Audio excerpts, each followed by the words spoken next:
தமிழகத்தில் செப்டம்பர் வரை வேளாண்மைக்கு தேவையான உரம் மற்றும் இடுபொருள்கள் கையிருப்பில் உள்ளதாக கூட்டுறவுத்துறை அமைச்சர் பெரிய கருப்பன் தெரிவித்துள்ளார். ஏப்ரல் முதல் செப்டம்பர் வரையிலான காரிஃப் பருவத்திற்காக 30,000 டன் யூரியாவும் 15,000 டன் DAP உரமும் 9,200 டன் MPU உரமும் கையிருப்பு உள்ளதாக தெரிவித்தார். மொத்தம் 75,800 டன் உரங்கள் தொடக்க வேளாண்மை கூட்டுறவு கடன் சங்கங்களில் இருப்பாக வைக்கப்பட்டுள்ளது.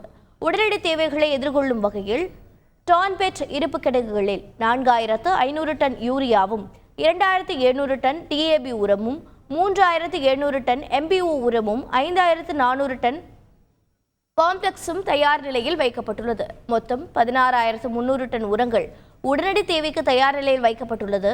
கூட்டுறவு கடன் சங்கங்கள் மூலம் பயிர்க்கடன் வழங்கப்பட்டு வருவதை விவசாயிகள் பெற்று பயிர்களை விளைவித்து பயன்பெறுமாறு அமைச்சர் பெரிய கருப்பன் தெரிவித்துள்ளார்.